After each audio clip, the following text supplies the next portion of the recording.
कोशिश यहाँ रही उर्दू के तई जो है, इसमें हमें चाहिए कि हम अदब की तरफ ख़ास तवज्जो दें।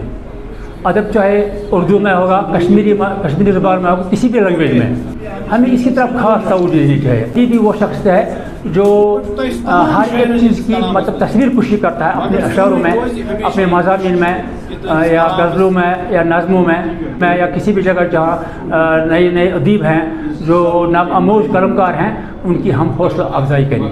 दिन हामिद साहब के जो कलाम है वो उम्दा है, उसमें एक मैसेज होती है, वो एक लिटरेचर से भरा हुआ, एक छोटे छोटे अल्फाजों को ये जोड़कर एक जब इनका शायर आप पढ़ेंगे तो उसमें आपको नज़र आएगा कि कोई ना कोई मैसेज छुपी हुई है और वो मैसेज हम तक पहुंचाने की कोशिश कर रहे हैं। उसी लिहाज से जब आज इनकी एक और किताब की रस्म रोनमाई हुई, फगान एंड द लीव, और इसमें आप देखेंगे जो कलाम इन्होंने लिखे हैं इसमें वो वाकई काबिल तारीफ़ है। और मैं चाहूँगा कि आगे भी ये ऐसे ही लिखते रहे, क्योंकि कौम को इनकी ज़रूरत है, इनके कलाम की ज़रूरत है। जो आने वाली पीढ़ी है वो भी इस उर्दू को सीखे, और उर्दू वो इन्हीं हमारे जो शोरा है, जैसे मोहद्दीन हामिद साहब हैं, एक मशहूर शायर है और इनका एक बहुत बड़ा योगदान है।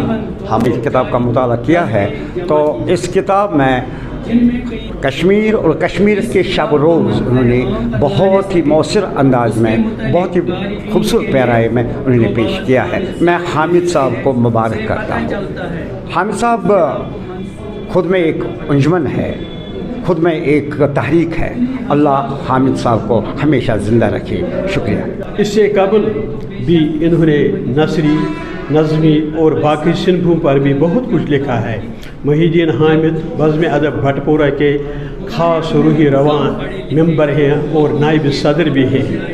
कश्मीरी और उर्दू अदब में इनका बहुत ही देन है, इनका बहुत ही हिस्सा है। अफसाना भी लिखते हैं, शायरी भी लिखते हैं, ड्रामा भी इन्होंने लिखे हैं। मोहिउद्दीन साहब ने भी अपनी एक किताब से उर्दू ज़बान को 10 बोसा पेश किया।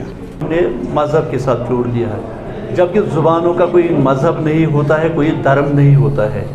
मैं मुसलमान हूँ तो मैं हिंदी भाषा में मेरी बड़ी रुचि है हिंदी के साथ, तो इसका मतलब नहीं कि मैंने दूसरा मज़हब अडॉप्ट किया, ये नहीं होता है। ज़ुबान किसी मज़हब की ज़ुबान नहीं होती। ज़बान किसी इलाके की तहसीली, सकाफ़ती और तारीख़ी वर्से की अमानतदार होती है।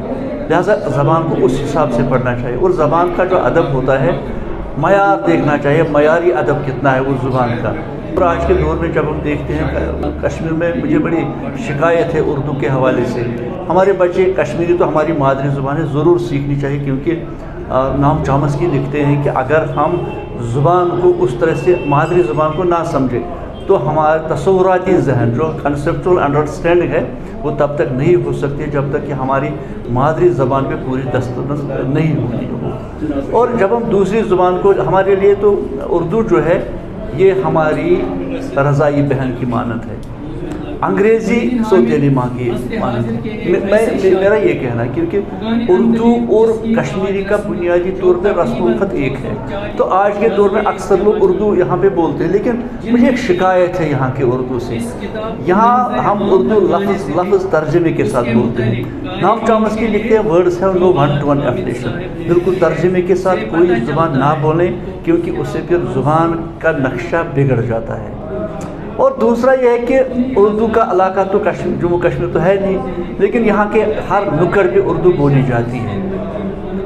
इससे भी हम इलाका जो है हम जोड़ सकते हैं एक दूसरे के साथ। और हमारा मज़हब इस ज़बान में है। अगर देखें तो सबसे पहले उर्दू में जिस मजहबी किताब का तर्जमा हुआ है वो श्रीमद् भगवत गीता है।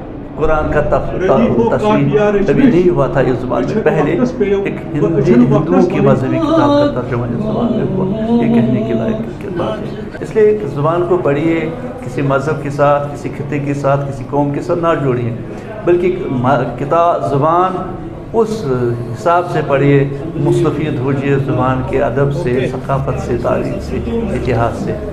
शुक्रिया।